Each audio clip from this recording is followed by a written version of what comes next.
What's up, everybody? Welcome back to Third and Longhorn. We have a huge show today, obviously, with the first ever college football playoff game played at Darrell K. Royal Memorial Stadium. Number 3, Texas against number 13, Clemson. Texas is set to, as I mentioned, host its first ever. Texas comes in, obviously, after a 22-19 loss to Georgia in the SEC Championship. We won't talk about that. Clemson comes in, ACC champs, after beating SMU on a last-second field goal. That was a crazy game. Clemson's overall record is 10-3 with wins coming over Appalachian State. Rest in peace, Aggies. NC State, Stanford, FSU, Wake Forest, Virginia, Virginia Tech, Pitt, Citadel, and SMU, and losses to Georgia, Louisville, and South Carolina. This is, crazily enough, the first ever meeting between Texas and Clemson. Pretty crazy. Yeah. And Texas favored by 11.5 with an over-under of 51.5. And guys, let's talk about what are you expecting from the crowd at this game. And I know that sounds stupid to ask about the crowd at a playoff game, but obviously students are on break. You got, Clemson's crowd's probably going to travel pretty decently to this. Hopefully the Longhorn fans didn't sell all their seats to the Clemson folks. And this is actually unique because I did some research into it because I didn't know if this was going to be like an NCAA tournament kind of basketball game where it's a neutral site or a baseball game where that is not the case. Schools can hold their normal home game rituals, including run-out music, third-down crowd prompts, and traditions between quarters.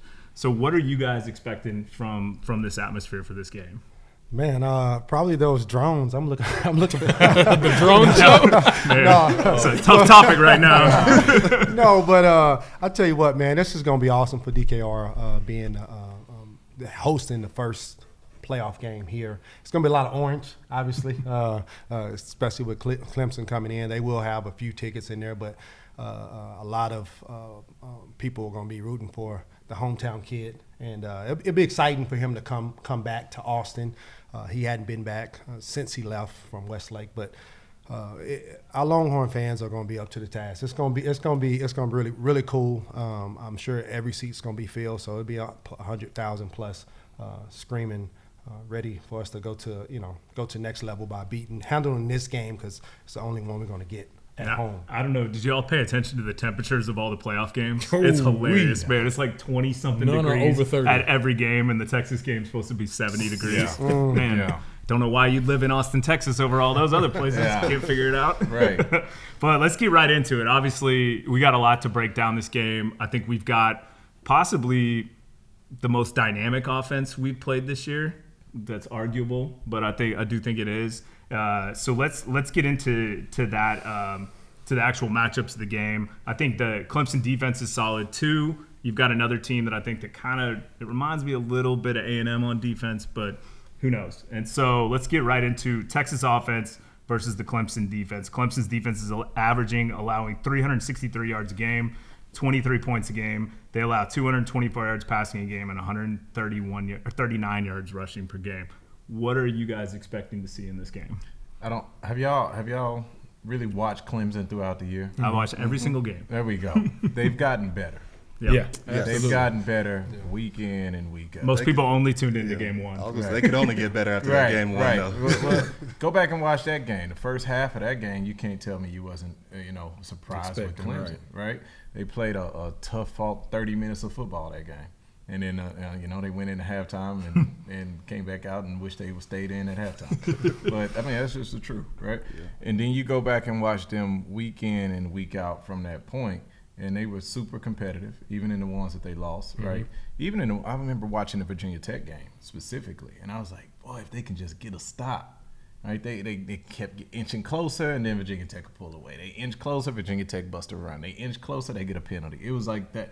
But that's kind of been Clemson gonna fight, man. Yeah. Clemson is gonna fight. Yeah. Like they believe in what they're doing over there. Like Texas, that staff has been around for a long time.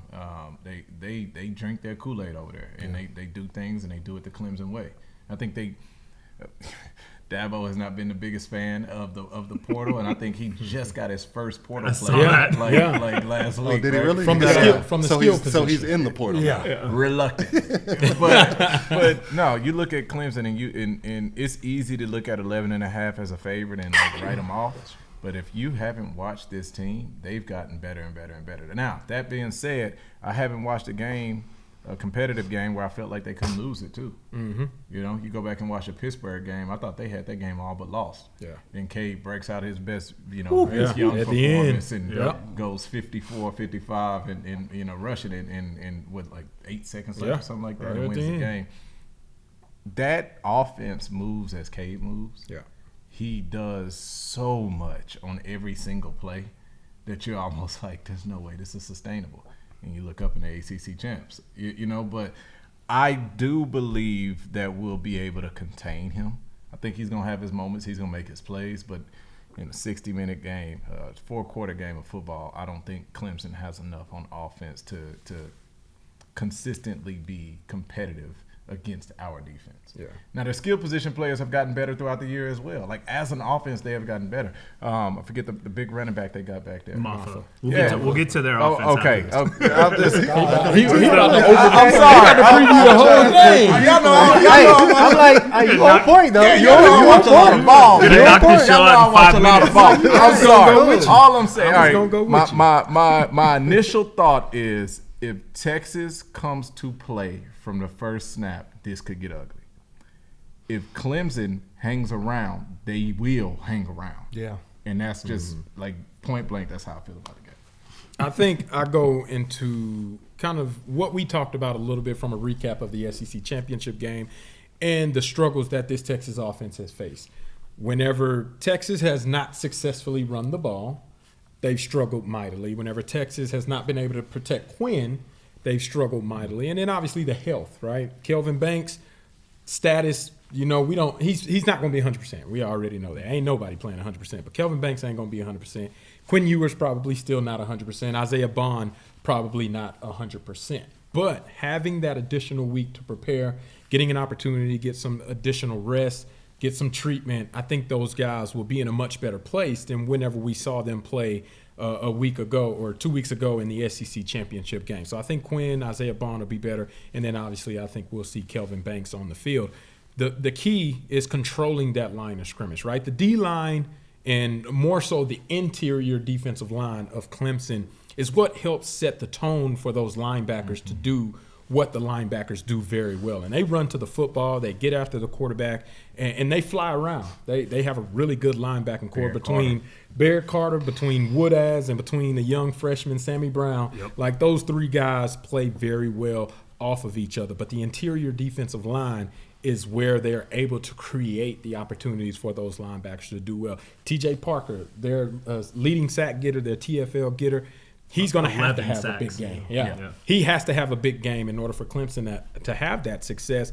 And if they want to implement some sort of thought process of how to slow down this Texas offense, then they got to look at the recipe Georgia put out, right? This is 2 times in this year Georgia was able to roll out that recipe, and 2 times Georgia was able to win and have really good success against Texas with the recipe that they rolled out, stopping the run, getting after Quinn Ewers. With that being said, I don't think this Clemson defense has the depth or the talent level that Georgia has, and I don't think they'll be able to implement those types of game plans against Texas because of how good Texas is, and then getting those guys back healthy will put the strain on the secondary for that Clemson defense. But I think I think that's more of a toss-up than you think.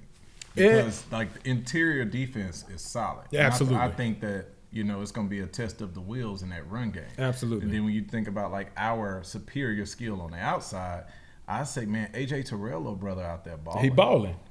This kid can play. He is absolutely balling, and I'm not taking anything away from him. Yeah, and so the rest of that secondary has had question marks, and when I say that Clemson has played better week over week, I'm talking to them, right? Because what game was that? Was it Wake Forest?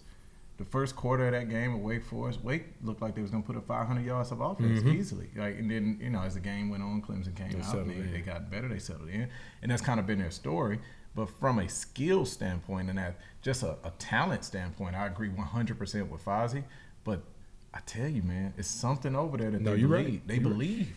Dabo knows how to win just as well as Kirby knew how to win. Yeah. He's a national champion coach. They play with that same type of confidence, and they play with that same type of belief that Dabo gonna put us in the best position to be successful. Give me that, but then just less scary. You look out there and it's there's talent, but it's not the Georgia talent that you absolutely, face. Absolutely. Not. But those guys believe they can win. Absolutely. Again, I really think that obviously whoever plays our offense, you got to come in with the mindset, hey guys, let's try to get him in third and long. Let's try to get after Quinn. You got to get after Quinn. How can we do that? And on the other side, thinking of Sark, hey, how can we stay ahead of the chains? How can we run the ball efficiently? We may not run for 200 or 300 yards, but run it enough where you say, hey, we get third and manageables, and now Quinn can cook, because that's who Quinn is. When you get him on some timing things, man, our whole offense opens up. Absolutely. Yeah, for me, with this Clemson defense, they have some names on that side of the ball, but they haven't played well as a unit week in and week out. I think that's a part of the game that we can take advantage of them on, especially in the rushing attack. I'm not saying we got the most dynamic rushing attack. We've harped on it all season long. We know what we have in that department. But against this Clemson defense, I think we can get the job done on the ground. And I think we got to come in thinking that. Not saying we got to run for 200 yards. Nobody's saying that. But I think we got to come in run focused and ready to handle our assignment on the ground. And if we do that, we could take advantage of this defense. Another key issue, and kind of like Fozzie said, kind of recapping that Georgia game, the turnover battle. Like one thing, like this Clemson defense, like I said, they can be had. But one thing they do exceptionally well is take the football away. Yep. Amen. And one thing we don't do that well is we give the football away. So, I mean, that's going to be a matchup that we got to watch. If we leave this game turnover differential -1, I think we come away with the win. But if Clemson is +2, +3, I think this game could get spooky. Yeah. And I think that's the key we got to look out for. Yeah, I think you covered it. Like, the turnovers are the piece of this that scare me the most. I think the other thing that scares me on the offensive side of the ball is I truly believe this, and I don't know this for a fact. This is just my prediction. I think Isaiah Bond sits this game. I just think that we have tried to push him back over and over and over again, and he has not healed. And I think that it's almost been a hindrance to him. I think I think they have to sit him, dude. Like, yeah, he got rolled up on again in the last game. I hope not. But it's like we keep rolling him out there at 70% or 60%. And I think that, look, you've got to just start to ride Golden and DeAndre, get Wingo involved more. I hope I'm wrong. I get what you're saying. But if him at 70% per se, right, we're saying that, him at 70% playing against A&M in Kentucky kept him on the field. To me, I feel like there's no way he's going to stay off of the field for a chance to go win a national championship. Like with the SEC championship game, maybe I can see that. With A&M, maybe I can see that. There's another game to be had, and then another game after that. But like, you don't got tomorrow. Did y'all watch Sark's press conference? And I think that's what Nick. Well, not even the press conference. I'm thinking about the last game. It looked like it got worse. Yeah, that's what. Yeah. That's he got rolled up. He left that in a same boot. ankle. He left in a boot. In a walking boot. But if you watched the press conference, the way he talks about Kelvin Banks, you can tell Kelvin Banks is going to play. No question. The way he talks about Bond, felt like he wasn't going to play. It's like the exact opposite. Yeah, it was like Quinn's fine was pretty much what he said. Kelvin's going to play, and then he was like, well, we'll see what happens with that. He basically went into detail on Banks and No, Quinn, that. talking about Quinn took off the brace and Banks got a good week of practice, Yeah. and then when it came to Bonds, he was just like, Look, I hope I'm wrong, because I think when you see Isaiah Bond, when you see the team we were, a lot of our offensive woes have come after he got hurt. And he's been playing at 70, 80%, whatever it is. So I don't know. We'll see what happens. And I think a big piece of that too is just when you think of like a successful passing offense, then you think, offense in general, but specifically the pass game. So much of it, like Fozzie knows, is the reps and how they're run to gain an understanding of timing, spacing, and anticipation, right? Yep. So like, I'm a quarterback. I think. You think earlier in the NFL season, before the wide receiver got traded, what's the kid's name for the Jets? Aaron Rodgers was talking about it in the game against where they got blown out by the Niners. He tried to throw a no-look back seam ball. Who he's used to throwing I don't have time to look, make sure you're where you're supposed to be, and then deliver the football. There's a sense of anticipation, and that's where the repetition and practice comes in. So we talk about them 70% in, and then there being offensive woes. I'm saying, well, yeah, that throws off the timing. You go back and look at our first drive against Georgia, and you're like, why would he throw that ball there instead of there? A lot of times, that's the time. You look at his frustration in the little sit route, the little stop route that he ran with that pick. Like, hey, I want you to run that this way. I can't. Well, he's been sitting in practice. Down that anyway. Yeah. Right. So, but you can also use him as a decoy too. Yeah, you that's know what I fair. mean? Put him out there because he gets a lot of screens, he gets a lot of balls, so being able to use have that that to your attention. advantage. I mean, I'm thinking like a defensive guy. I see Bond over there. We're gonna have somebody on top of him. We got to. Yeah. but I don't know. I look at it the opposite. He can't beat us in the state that he's in. Yeah, so I get what you're that's saying. how I see it. I'm looking at Texas and I'm saying I don't gotta trick you. Yeah. Hey, Moore. Hey, we can go. We don't have to. Hey, True. hey, I'm just Golden, saying next man up. I need y'all three to we can. You're we right. gonna make some big catches down the street. We can do that. That's true. You know, I think they need more And reps. both of y'all have good points. Like, we definitely have the depth. I get what DJ's saying. Bond provides an element that defenses have to plan for. And You got to that's what plan he's for talking it if about. it's available. Yeah. If Yeah. I'm looking at tape, I'm not planning for it. I'm saying prove it.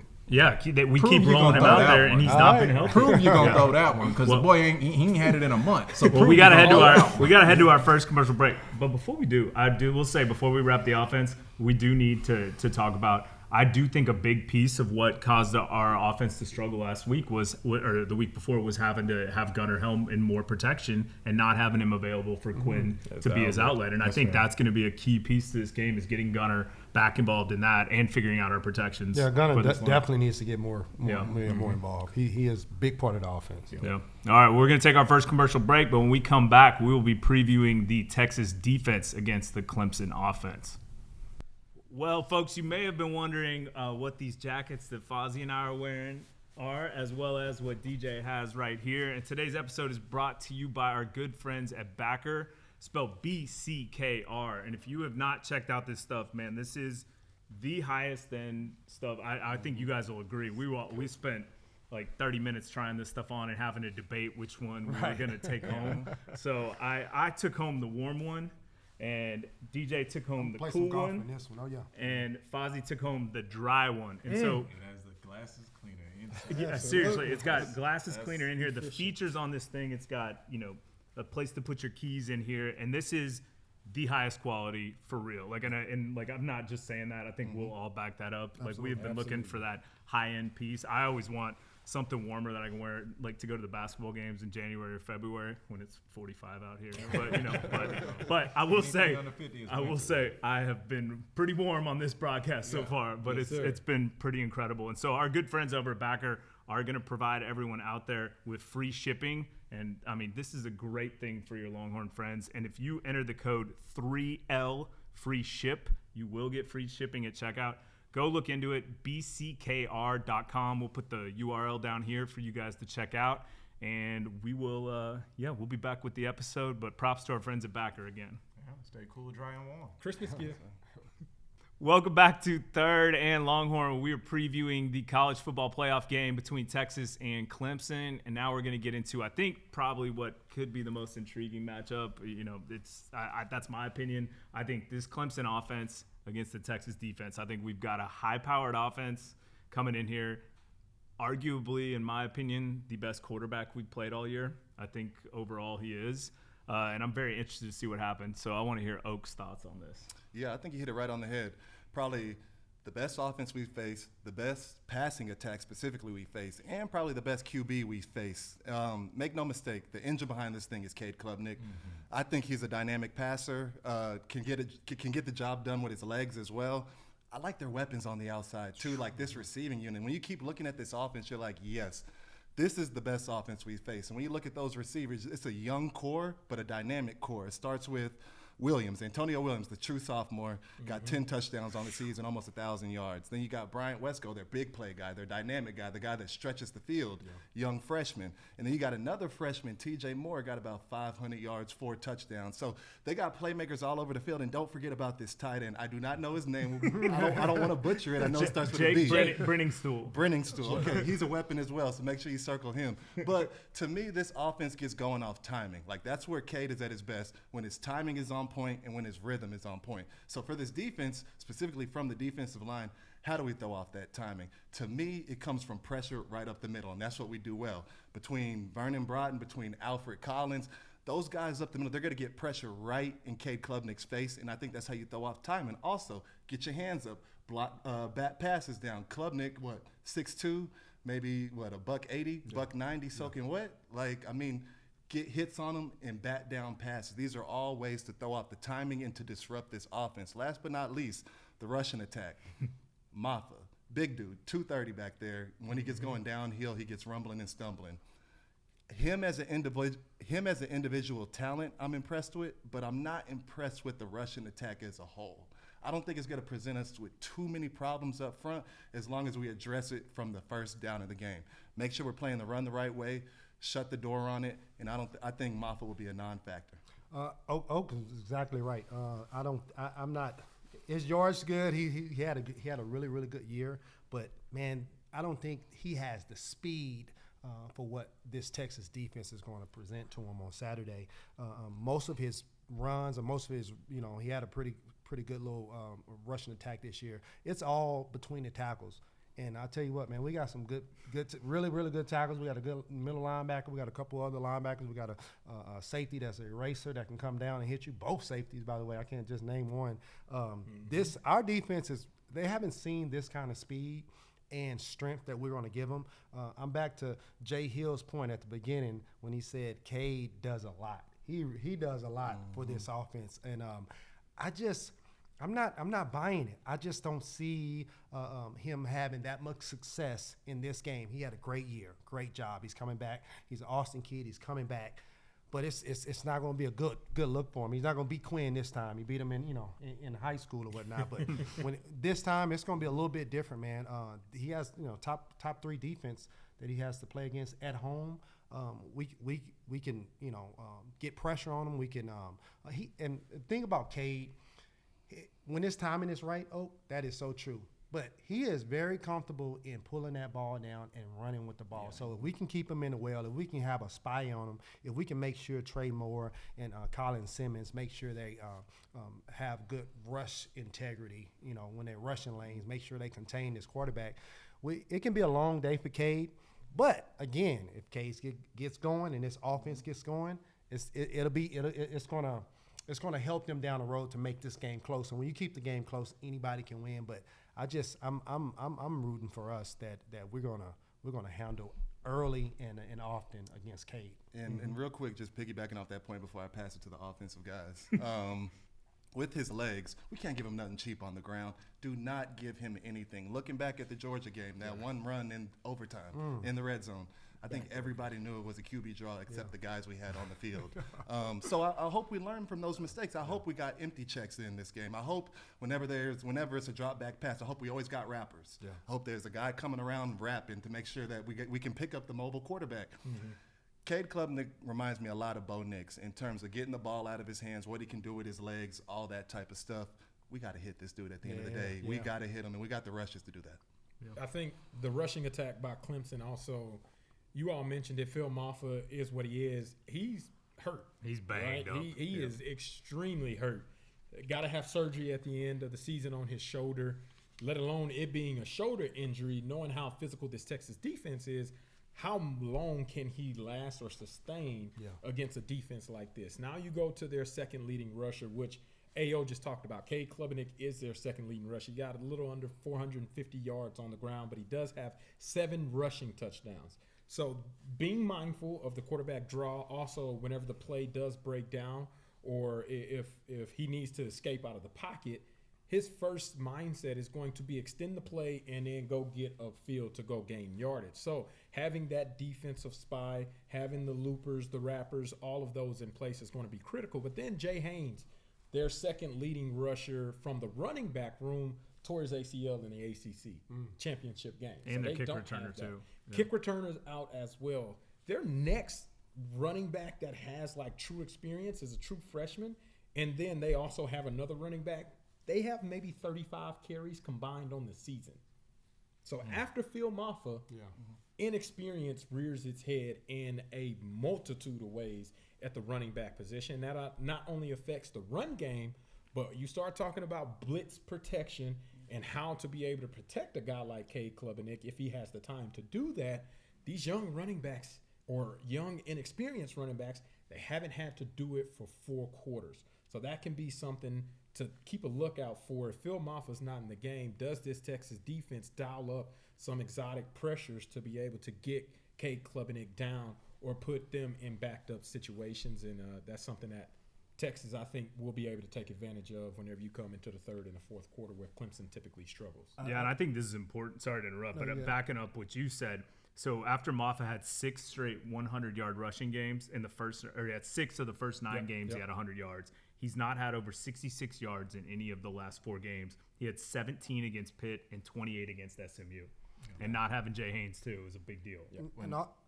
And also, we need to talk about Antonio Williams. He a baller. He's special. He a baller. Oak mentioned him, but he's really that guy, that go-to guy. I mean, he lines up in the backfield. He lines up at the slot a lot.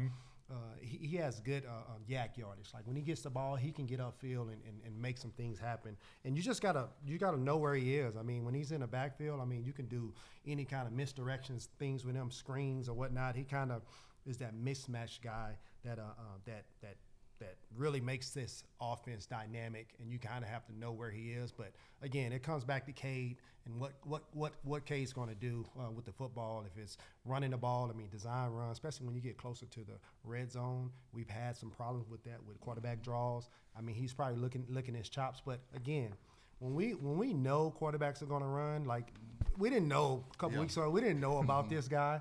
The second string quarterback against Georgia. But now we know what Cade can do, so we'll have a plan. Coach PK will have a good plan for him. When I look at this whole thing, I look at the tape. All right, we at that point in the season where you are what you are. You are what you are. I don't care who you want to be. I don't care who you wrote on your vision board. You are what you are. That's what's on that tape. Just under 4,000 yards. 40 touchdowns on the season, all purpose. That's who Cade is. He is everything over there. He is everything over there. He's going to play football. Yeah. And he's going to get his. We're going to get him some, he's going to get us some. But when I look around him and I look at how do I limit him? How do I make this tough on him? I look at 1-3. Yep. And that's their record against the teams that have out-hit them.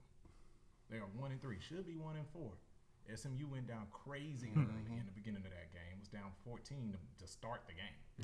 Right? End up tying it up 31-31 before a kickoff return led to a field goal that didn't go to overtime. Right? They won the game 34-31. But I look at Georgia, Louisville, South Carolina. They lost that hidden battle clearly across the board throughout the game. Now, they got talent. They played. They bust off. They tried. The effort is always going to be where the effort's going to be. Absolutely. But the result was that they lost the hidden battle. And then I look at what y'all talked about, Mafah. He got to prove it.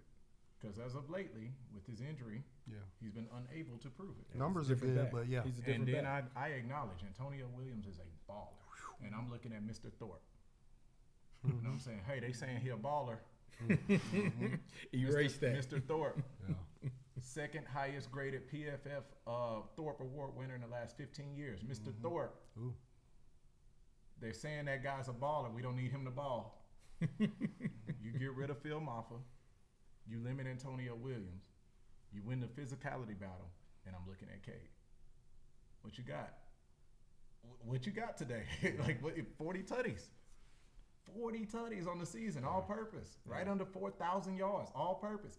What you got today? What's crazy about those numbers you just threw out there, 4,000 yards, 40 touchdowns, he only got 5 picks. Yeah. As opposed to our quarterback, Quinn, he has 9, has played fewer games, almost double the picks.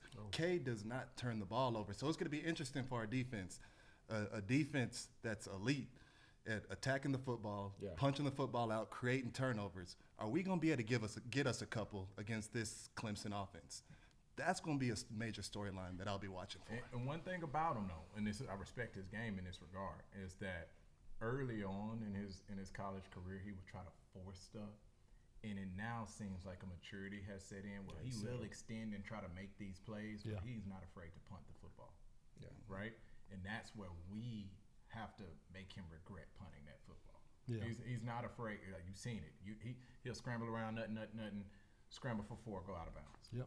And, here you go, 4th and 4, punt team comes on. You've seen that throughout the season, right?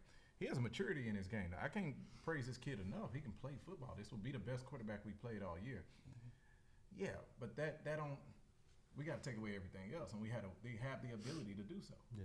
We're not lacking anything as far as neutralizing what they want to do on offense. We have a plethora of weapons and experience and literally guys that have proven throughout the year that they can and will do that. I know Cade.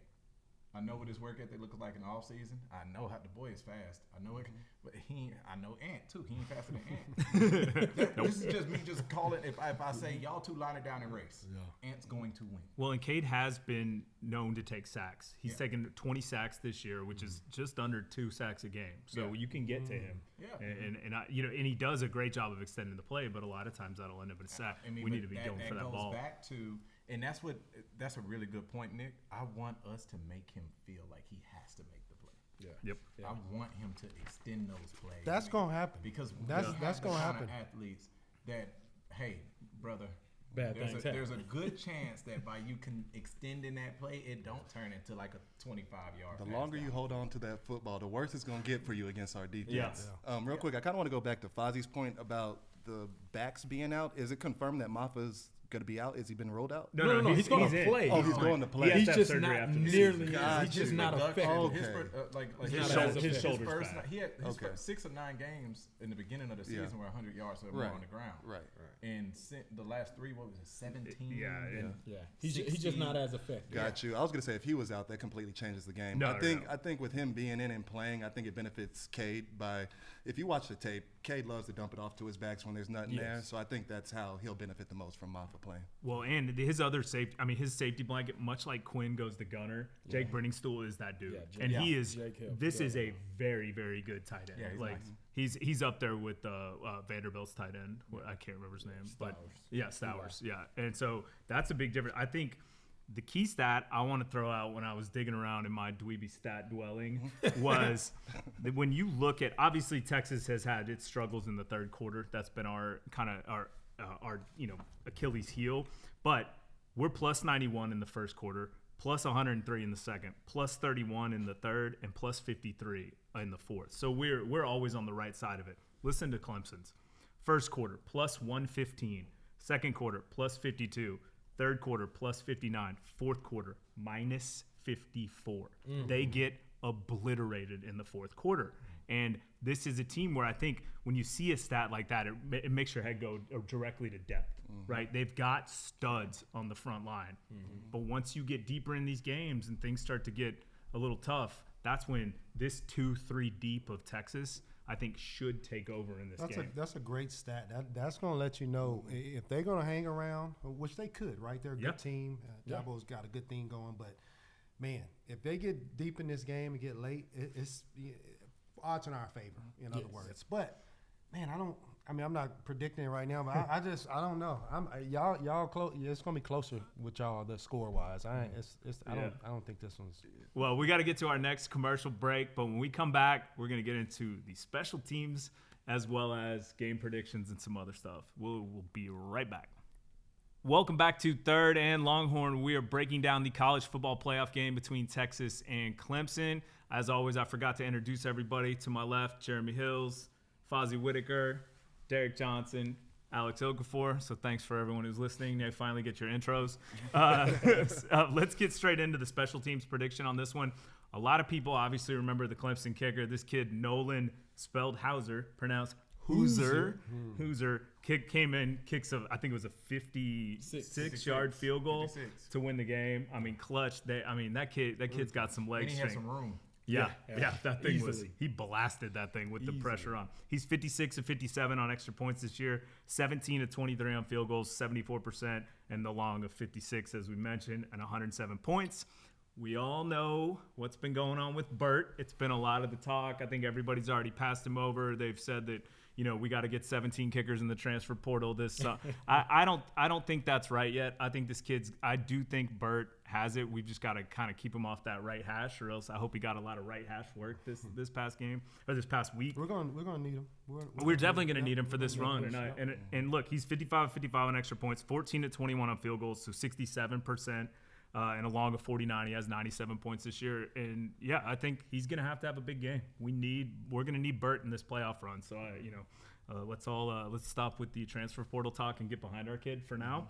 And then the punter is Aiden Swanson, 53 punts. He averages 41.5 yards a punt and is long of 54. He's a punter that's not going to blow you away. Like when you see him, he's serviceable, does a good job. Michael Kern, kind of similar boat, 31 punts, 40.5 yard average, long 52. So now we need to get into our game predictions, and I think today we'll go out of order just to kind of throw things off. So I'm gonna go to Fozzie first, and then to DJ, then to Hills, then to Oak, and then to me, so I can copy everyone's homework. I like it. I went something unorthodox. You ain't gonna get my score anywhere else. I got 27 for the good guys. Texas 19 for Clemson. 27-19, 8-point victory. That's what I just said. It's weird. Don't know. We had 19 last game. We scored 19 last game. It can be done. They miss an extra point. Okay. Because he's missed one before. Okay. Or it gets blocked. All right. Okay. And then the field goal. All right, understood. All right, got it. So we got a 19. There it is. All All right. right. Let me see. I would say 31. My turn? 31. The good guys, Texas. 13. You were close to me. Yeah, 13. Yeah, I think we're gonna handle business at home. Okay. Who's up next? All right, Hills. When I think this game through, Clemson can play football, man. No question. Clemson can play football, and Clemson got that. Like Clemson could be down 20 with 20 seconds left, and instead of taking a knee, they throwing a Hail Mary. Like that's what Dabo gonna do. You know what I mean? Right. And me just knowing that, I could honestly see a game getting out of hand, but the score not reflecting that. You get what I'm saying? And for that reason is why I would go like I could see a 33-20. I could see a 33-20 where it could potentially be uglier than that, but here go a touchdown and an onside kick with 6 seconds left. It's like, bro, what are we doing? But game's clearly out of hand. what are we doing? But yeah, I don't know, man. I'm gonna roll with that score, and that's what I'm gonna stick with, 33-20. But I will say,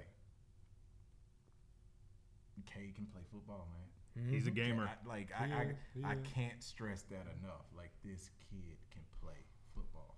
But yeah, I think we got the weapons. I think we got the weapons all the way around, and we got the Thorpe Award, man. It's Mr. Thorpe. You gotta erase Antonio. Antonio can't have it. No, it's funny trying to hear all these guys put their scores together because everybody's struggling with the same football logic. It's like, okay, when you look at our defense, we're not gonna give up more than 13 or 16, but at the same time, we know we're gonna score, so we're gonna be upper 20s, maybe low 30s. But at the same time, I think it's gonna be a close game. So where do you find the middle ground? With that being said, my prediction is 24-16. I don't see our defense giving up more than 16. I think 3 of those points is going to be off of offensive turnover. You just got to factor that in right now. And I think offense is going. I think they're going to show up, and I think they're going to hit it and going to be moving the ball right off the rip. So 24-16 for me. Yeah, I agree with you. I think especially after your phone That's talking to you again. Wait, can we talk about this? That Jeremy has a phone that talks to him. Jay Hill's so old. This boy then had to employ hearing aids. And the phone has to audibly tell him when he receives a message, and it lets him know what the message was. A lot of people to tell because is that your card telling you that you're out of gas? It's a new promo. I literally just don't want people to think I got hearing aids. It's a new promo. There's nothing wrong with that. I do think it, especially after watching. I don't know if y'all watched some of the player media availability yesterday. Mm-hmm. Quinn was the most stone cold I have ever seen him, and it got me pumped for this game because I think you can tell he's sick of hearing it. He's sick of everyone telling him that he's not the guy. He's sick of everyone talking about transferring, talking about all this stuff, his draft status, all this. Oh, go ahead. Can you say that one more time? I don't think Jeremy heard that. But I do, and I think that this kid has gotten more unnecessary hate from so many people, and the way people talk about him, it's almost like he's out there losing all these games for us. And the kid is statistically one of the greatest quarterbacks in the history of Texas. He has had one of the most amazing seasons in the history of Texas. And you can say what you want, you can drop your hate in the comments. It's a fact. Like what we said it in the past. What quarterback would you trade for this guy? And he has been Like, he's been our guy, and I see it in his eyes and that thing. I think he's going to come out. I think we're going to see, and I hope we do. I think we're going to see Michigan Quinn. Big 12. I think so too. Big 12. Big 12. I'll take Big 12 championship. I like that one. Champ Quinn is that like the frustration is that it's a repeated mistake that he doesn't seem to learn from. I don't think nobody has questioned anything talent related. I disagree. Yeah, I think he's taking more hate from more stuff than I've deserved. The conversations that I've heard mostly around the frustration of Quinn is more decision making. It's like decision making in pivotal moments. I agree. That's fair. Or decision making that led a comfortable moment to a pivotal moment. Yeah. It's like, hey, we would love to see a more mature decision being made there. You know what I mean? Yeah. Like, when I look at his arm talent, it's very simple at this point when you look at Quinn's tape. When he knows, he is lethal. When he doesn't know, it can be. Yeah, the indecision can kill him. Yeah. That's just objectively the truth. And that Quinn is the one that would eat it when he needed to and take the field goal, right? And I think that's the thing we need to see is don't force it in, take care of business. And look, if we don't get the touchdown, come away with 3. Cool. Like we need points on those boards. To me, it's how is he going to respond to pressure? Yep. To me, obviously, like pre-snap look to post-snap look, when Quinn doesn't know and he's not decisive, you see turnovers. To me, a lot of that indecision comes from pressure as well. He just doesn't handle pressure well. Yeah. That second pick against Georgia, there was a tackle right in his face. Yeah. And that's one of the reasons that forced the turnover. And that's fair. And I'm not saying he's perfect. I just think that the level of hate for how he's played is just completely incongruent. I always tell people all the time that kind of comes with the territory. Yeah, that's fair. That's you look at the Texas. Dallas Cowboys, yeah. You swear Dak Prescott is the worst person to ever put on NFL. Sure, when you look at the numbers, you're He's like, no Cooper Rush. You take off the name That's Dak true. Prescott and That's you true. say, actually, I can't tell if that's Justin Herbert or Kirk Cousins. Yeah. Like, it's No, that's but fair. playing with the star on your helmet is going to do something. Yeah. Playing with the Longhorn on your chest is going to do something. Absolutely. I agree. I guess I'm just saying objectively, you ain't going to get all the good things with being QB1 at Texas without all the other things. I totally agree. But all that being said, I think Quinn comes out. I think we see Michigan Quinn. I would love to see Big 12 championship Quinn. But I'm going 30-16 Texas. Ooh, so 30-16. That's be good. Yeah, no, I think Quinn plays well. I think he comes out throwing it, slinging it. I mean, they've had 2 weeks to prepare. Like, who on this panel doesn't think that we're gonna come out and just first 10 plays? Well, and look, you got. Could you guys imagine having a bonus home game? Yeah. Like you already played your last game. You said your goodbyes. You had your emotional, and you get a chance to come back after an L. Yep. You come back get to after avenge L. it. Yeah, but we have to win this game and we have to beat this team bad. Just because personally, I've been having a feud with Dabo for a long time. I don't want to hear Dabo. Does he know about the feud? No. He's not aware. I don't want to hear Dabo at the end of a football game if they win. I just can't listen to that. Dabo wins a game. He's like, did you know he could win? I didn't know he had it. We wrote him out there, and the coach said, you think he can hit it? And I said, we going to see. It bothered me so much. Bothered me so much. Dabo runs me hot. It's so funny. He seems like such a likable guy. Man, Dabo we're not jumping in the portal. We don't believe in all that. I did love the only NIL we have is God's name, image, and likeness. Yeah, bro. Dabo make me so he's wrong for saying that with a straight face. Right. And he meant that. It was kind of a bar. After that Georgia game week 1, everybody's like, Dabo got to pivot or he's gonna be gone. But also, talk about that. Like the fact that this team went from a coach on the hot seat, Clemson's done, they're cooked, the program's over, to taking that to 10-3 and winning the Dabo SEC. said. He said they've been writing us off a long time ago. But I'm like, man, go thank Syracuse. I give it to them. They've gotten better over the course of the season, but they really ain't they lost to the good teams. They've gotten totally better, agree. but when you put those statistics up against that they've compiled against Appalachian State. No, this isn't hate against any of these schools. Citadel, like all these schools, these are the teams that they've been rolling up some of these numbers on. And you're right, the 3 times they've rolled it out against some teams that are pretty solid. Winning record. Yeah. I mean, listen, cut the tape on, right? Yep. You are the ACC champion. You beat SMU 34-31. You know, beat our little brothers. All I know is that like anybody that know anything about anything look at you and be like, hey, man, the kid back there with the ball in his hand, he can play some ball. They got some playmakers outside of that. I mean, Barry Carter and those kids, they flying around hitting everything. No question. Lil Terrell is out there locking down. I can't believe he made second team instead of first team ACC. But outside of those guys, they're just young. They're just young. And then Dabo. Well, here's the piece that I think we haven't talked about that will be the Achilles heel of this team that will take down Texas if we don't solve it. It's not just turnovers, it's penalties. Yeah. And I hope we have gotten after it on practicing our discipline and on the penalties in these last 2 weeks, because that was the piece that really threw us. And look, I get it. There was a lot of complaints about the refs, but it wasn't called evenly. But we did the penalties they called us for. Right. We committed the majority of them. So that's something that's got to get solved. Yep. Hats off to the Longhorns for the All-American. First and second team. That's big time. Big time. That's a circle that not many people get in, and even Anthony Hill having a second team, even though his numbers are first team or whatever, like being an All-American, that's a big deal. How Michael Tabb? That's what I was about to say. How's Tabb second team All-American? They just not hearing about him. That's why they just It's insane. Make this make sense. Well, it don't. I mean, unless you guys have other stuff, I think we can wrap. I will say that there's one thing we didn't mention, and Dabo talked about it in his press conference.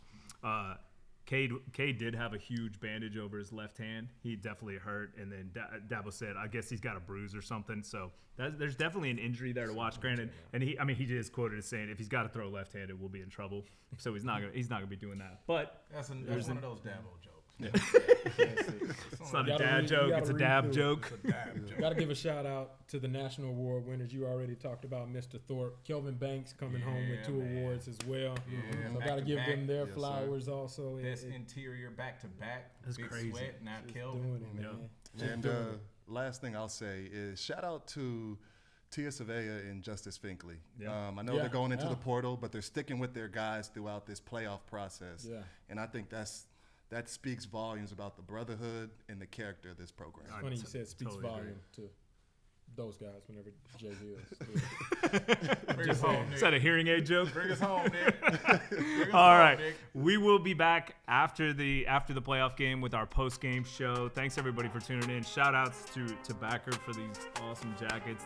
It's an amazing product. Like we said, you'll get that free shipping if you enter our code. And we will see y'all soon. Hook 'em.